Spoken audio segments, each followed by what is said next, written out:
Hello and welcome back to another session regarding the Israel-Palestine conflict on Grey Beyond Narratives. Before we jump into the proposed solution, let's take a moment to set the stage and understand the current state of the conflict. The Israel-Palestine conflict is an ongoing struggle that has faced countless challenges throughout history. It is a deeply rooted and multifaceted issue that elicits opinion from all sides. A recent development in the region have only added to the complexity of the conflict. At least 47 bodies recovered from rubble after blast at Jabalia refugee camp in Gaza. The EU's top diplomat, Joseph Borrell, has firmly condemned attacks by Israeli settlers on the Palestinians in the occupied West Bank. His office has said the statement came after Borrell held calls with the Saudi, Jordanian, Egyptian, foreign ministers and the Secretary General of the Organization of Islamic Cooperation, Hissam Brahim Taha. AFP reported from territorial dispute to religious tension. The Israel-Palestine conflict has been marked by violence, mistrust, and political impasses. Now, more than ever, it is crucial to engage in open and honest discussion to explore possible paths toward peace. A total of 67 UNRWA staff have been killed in the Gaza Strip since 7 October. A senior United Nations human rights official has reportedly resigned in protest over the organization's handling over the situation in Gaza. In a letter shared on social media, Craig Mocheber, the director of the New York office of the High Commissioner for Human Rights, said it had become painfully clear that the UN had failed in its duty to meet the imperatives of prevention of mass atrocities, of protection of the vulnerable, and accountability for perpetrators.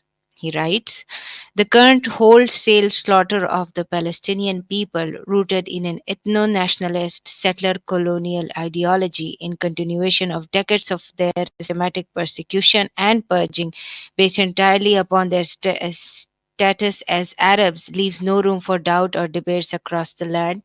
Apartheid rules. The situation in Gaza is a textbook case of genocide with the aim of the expedited destruction of the last remnant of indigenous Palestinian life in Palestine.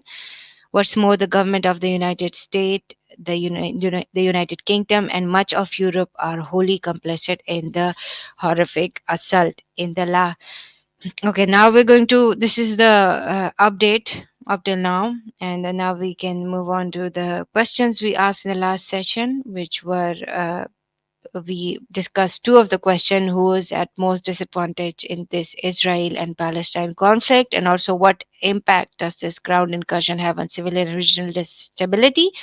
We'll move forward to the next two questions, which is what are world leaders' perspective, including statements from President Biden, former President Trump, and Turkey? Uh, President and how is the conflict? How the conflict is affecting the relationship of Israel and Turkey? As far as we know, Biden haven't given any statement in the latest time, and Trump have generally stayed, if other than his initial comments, and he blaming the uh, ruling party for most of the chaos right now. There haven't been much statement, and Biden apparently, as last I checked his Twitter or X account, he is in the mood for Halloween. And Turkey have kind of Erdogan have kind of given a warning to Israel and to the Western world about the outcome of what might happen if they don't stop the ground incursion. So over to you, Shaji.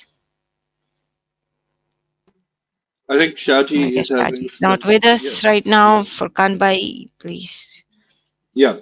So, uh, I think we are looking at the three propositions which we thought uh, are there and have been discussed at length in terms of resolutions and also the logical outcomes that can come uh, of this conflict, or to look at it as a